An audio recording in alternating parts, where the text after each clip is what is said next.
Good afternoon, everyone. Welcome to our post-game press conference. We have here Ivy Laxina, head coach Tato Mino, and our best player of the game, Cams Victoria, the next man Canadians who won in straight sets against the Capital One Solar Spikers. Coach, congratulations on your fourth win here in the PBL. What are your thoughts on this match? Thank you so much. Actually, since last year, we just focus on the last game against Petrogas.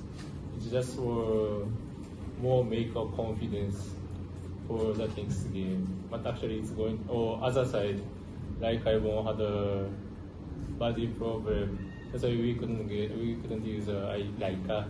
That's why we have to using Camille Victoria is as a opposite. And then she got POG. Yeah, maybe we have to. We can make it more another choice for the against Petrogas. Thank you. Thank you, Coach. And for Ivy, during the last set, ikaw yung tulong sa akin para makahabol yung lead ng Capital One. Ano lang siguro yung tumatakbo sa isip mo lang na habang nakapoint ka ng lead? Siguro, kasi nagagalit na si Coach Ta.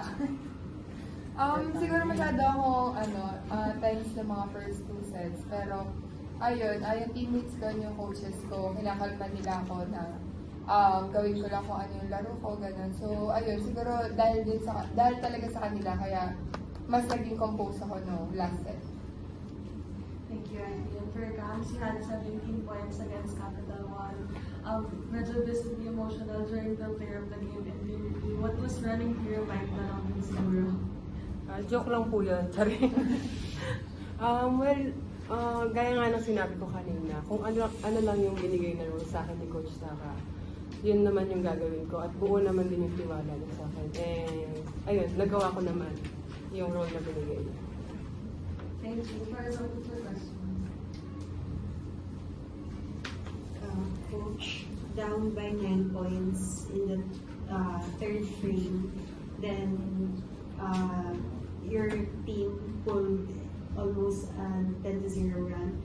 What were your instructions for them to bounce back from that early setback from the third frame? Actually, today's game we already prepared like our quality only. So that's why I know we will win, and then I'm not gonna afraid to lose against Capital One. If it's I'm kind of afraid, maybe I'm acting is kind of changing, but I'm trying to calm because I already trust the player.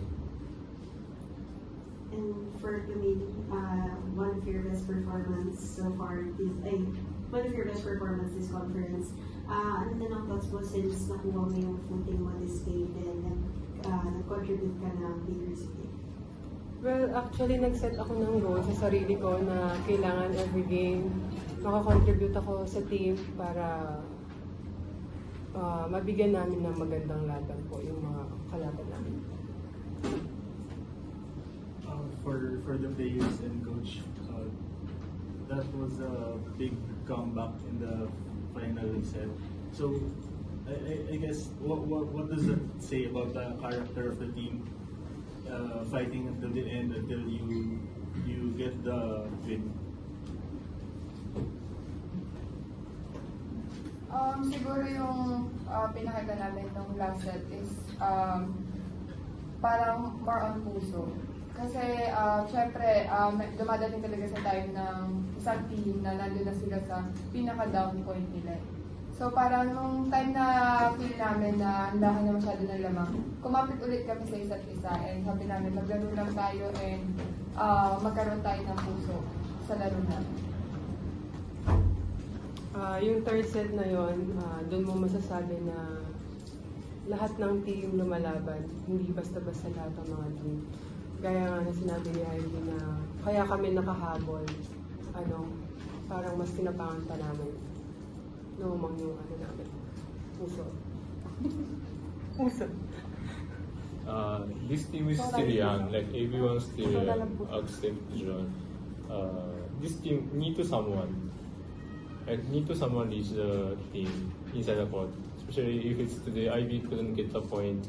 Camille Victoria still get the point, but actually it's not hard hitting, always hitting. So as a team, the mood is not going to well. So actually the sad set, rest of the player is Gia Peraga. she made it the 9-point or 10-point break. That's only one reason why able to win against Capital One.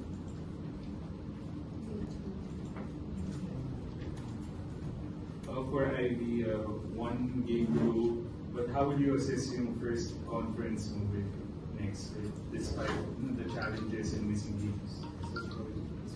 Siyempre mahirap siya dahil nga iba yung culture, then iba yung sistema na meron sa NextDev, ganun. Pero yun nga, lagi ko lang sasabihin na simula nung nagpunta ka sa NextDev, hindi naman nila ako masyado pinahirapan na parang winalcome lang nila ako.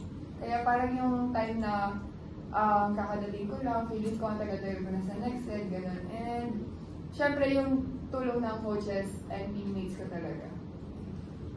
And for Coach, how would you describe Ivy's first conference with NextDev? I mean, not only IB, like everyone, like especially Filipino young volleyball player, they try to find the way going to more high level volleyball. But even their body or how they're thinking about the volleyball is still young. So we have to always remind to them, like, you guys have a lot of potential, and just trust yourself and how much you have a potential. That's what I'm always saying to the player, and then also I'm just still believing, let's say not Ivy, also coming to Victoria also.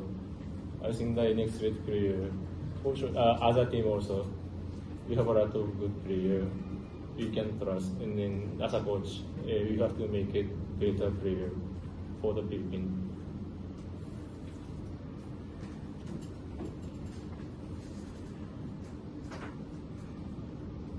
Thank you, Coach. Thank you.